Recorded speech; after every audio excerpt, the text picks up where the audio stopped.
Why do so many Americans seem to support secession? A recent story came out that said about 12 US states have active and significant secessionist movements. Now, while some of these do entail the state becoming its own country, such as the Texas nationalist movement, what we're seeing more commonly is a certain part or region of a state seeking to break away and become its own state within the Union. Perhaps the most well-known poster child of this is the Greater Idaho movement, which is seeking to break away several conservative counties from Oregon and integrate them into Idaho. However, similar movements exist in California, Illinois, and New York, to name a few. Couple this with significant discussions of a civil war in the United States, not to mention the turbulence of the upcoming election, and many outsiders, and even a good few Americans, are beginning to believe that the United States is falling apart or fracturing as a country. It is certainly true that the US is undergoing a significant period of polarization and division. And to the average spectator, it might seem that the divide is right between parties, the red states and the blue states, but it's much more complicated than that. Hold your horses, pal. We need to take a minute to talk about today's sponsor, World of Warships Legends. Don't click away just yet. It's their birthday. You might have heard about them before, but this is a naval strategy MMO that you can play for free on mobile or right on your consoles, facing up against other players or the computer in PvP battles that can range from 9v9 to 4-team matchups. World of Warships of course prides itself on its detailed mechanics and ship models, the game featuring destroyers, battleships, cruisers, and aircraft carriers from 11 different countries, with the fleet expanding every few weeks. Yes, World of Warships is celebrating its 5th anniversary, and they're celebrating with an ancient Greek-styled event. Play the Aegean Arrow campaign along with several other events, unlock divine commanders like Zeus, Athena, and Poseidon, and collect all sorts of new items from now to September 9th.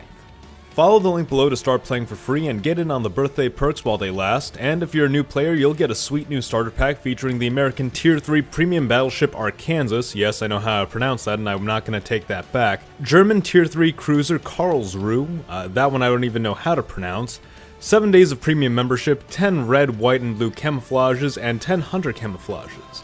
Now, let's get back to the video.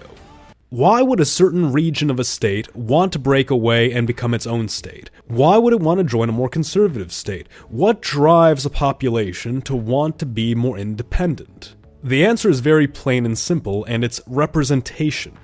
Here in the state of New York, it's common for people all across the state to be resentful of the city. Of course, the city has an overwhelming sway in state politics. If you're a New Yorker living in Binghamton, or Rochester, or Saratoga Springs, or Port Jefferson, or wherever in the state, you probably feel that your vote doesn't have as much say as the city's. It doesn't really matter if New Jersey is closer to New York City than Plattsburgh is. 9 times out of 10, New York City is going to have the final say in how statewide policy goes. You have populations in California that feel this way, you have populations in Illinois that feel this way, in Virginia, in Texas. And while on its face, sure, the Republican and Democrat divide does highlight some of these differences, people aren't prepared to secede from Oregon just because they belong to the Republican Party. If we look abroad at any other country, we see a people that's being occupied by a larger country. Sometimes people will talk about the Uyghurs in China, the Ukrainians and Russia, and say, these are two different people that deserve to have their own countries, that deserve to not be dominated by this foreign force. But when we apply that perspective to the United States, especially in the eyes of foreigners will always say, what are you talking about? You're all the same people. How can you feel divided? How can you feel oppressed by one another? Well, the simple fact is that Americans are not all the same people. Americans are not homogenous culturally from one end of the country to another, oftentimes not even within the same states. This includes everything from religion, to culture, to lifestyle, values, history. America is an extremely diverse country, not just in recent history, but across all of its history. You've had several populations here who have varying cultures and values. Just because we all speak English and identify as citizens of the United States, that doesn't mean we're all perfectly uniform. What's good for this American isn't always good for that American. What this American cares about is sometimes considered nonsense by that American. Ask a conservative in the southern states what American values are, and then ask a conservative in New England what American values are, and you're going to get two very different answers. Ask a liberal in California what American values are, and then ask a liberal in Michigan what American values are, and you're going to get two very different answers. This is a subject I've spoken about before in several videos, and I recently put up a video talking about the various nations in America right here if you'd like to check that out after this video. But when I hear non-Americans talking about how, oh, Americans are all the same, Americans are all uniform, why can't they just get along? This is coming from a place of misunderstanding. It's a very shallow view of American culture. Couple this with the fact that the borders of several states, just about every state, is basically arbitrary, and no wonder you have states that want to change their borders or secede or whatever the heck. Let me ask some of my European viewers, my viewers in Asia, maybe not in Africa because you guys are dealing with this too, but how would you feel if somebody just drew some straight lines on a map and said, okay, that's your homeland, govern that as you will, you have an executive, you have a constitution, you have your own laws, but your borders are this square. That's just a recipe for chaos. Sometimes people talk about how the borders in Africa are so arbitrary, and as well as the Middle East as well. You sometimes have these discussions.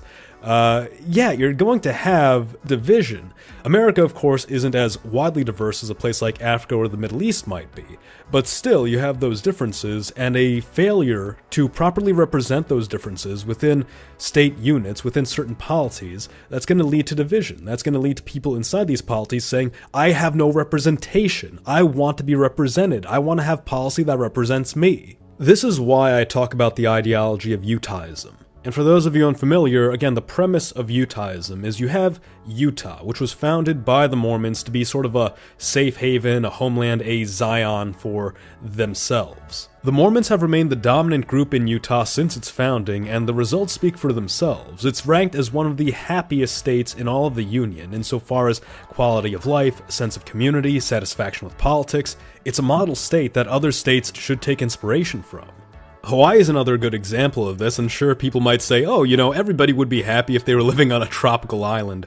But the situation is Hawaii is so isolated that it really has no choice but to be this model community for its population.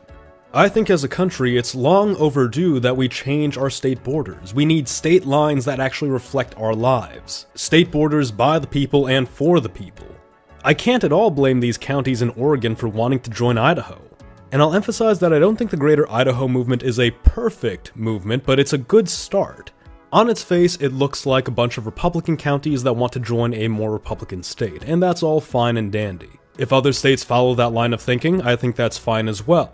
But the real end goal should be states that represent culture. And I think given enough time, that will manifest. You will have a situation where maybe not in the case of Greater Idaho, but let's say we have a state breakup where a part of Illinois breaks away to join with Missouri. Now, Missouri is already a fairly Republican state, but it's also an extremely divided state insofar as culture is concerned. In the south of the state, you have a particular influence of Southern culture there. In the northeastern part of the state, you have sort of an extension of that culture which exists in Illinois. You of course have the greater St. Louis area, which is basically an extension of the Midwest. And then you have the Northwest, which arguably has more in common with its western neighbors. So yeah, you can have a situation where the red counties of the state break away to join another red state, but given enough time, they'll recognize, oh, even among other conservatives, we still have some differences and divides insofar as what kind of policy we want to put forward and what kind of lives we want to live. So, you have another redrawing of borders, and boom, you have a state that now accurately represents a certain culture in America.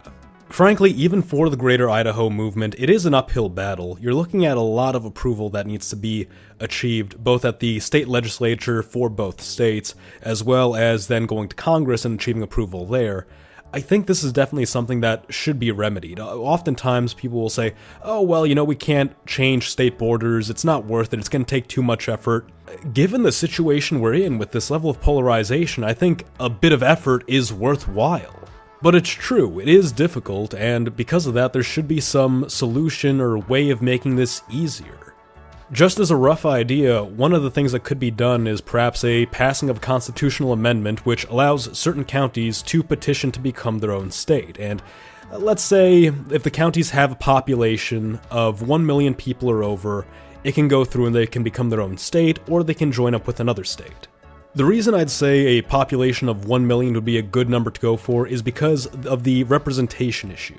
If you have a state break away and it has, I don't know, let's say only a couple tens of thousands of people, it's not going to be fair to the other states who need close to 1 million people to get a representative in Congress. We already have this issue with states like Wyoming, Vermont, Alaska, which don't even crack 1 million in population. If memory serves, Wyoming and Vermont have only about 500,000. Representation is one of the big issues. We want to significantly avoid the issue of gerrymandering. Of course, this is going to be shifting things up a little bit because you will have new states, you'll have states consolidate, populations will change. That is going to affect the balance in Congress, no doubt. But if this can be done in a way that maintains some stability and maintains a fair balance, that's also going to be important. Frankly, I'd be in favor of seeing a state like Vermont or Wyoming integrated into a neighboring state that has similar political views until they're able to reconsolidate themselves into a state that has at least 1 million citizens.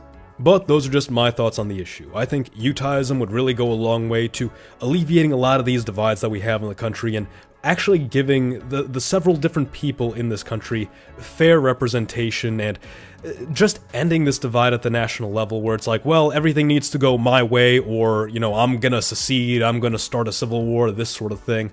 If you have a state that represents you, it gives you all the policy you want, if you have a Utah, then you're not gonna be that radical. You know, Utah is an extremely Republican state, but whenever discussions of civil war come along, it's like, nah, we're not going to get involved in that. We're going to stay loyal to the Union. They're happy. They're happy with the status quo as they have it. But I think that's where I'll end the video for now. Let me know your thoughts in the comments below. Like the video if you enjoyed it, and subscribe for more. Mr. Z, out. Thanks again to World of Warships Legends for sponsoring today's video. Follow the link below to get in on the 5th anniversary perks while they last.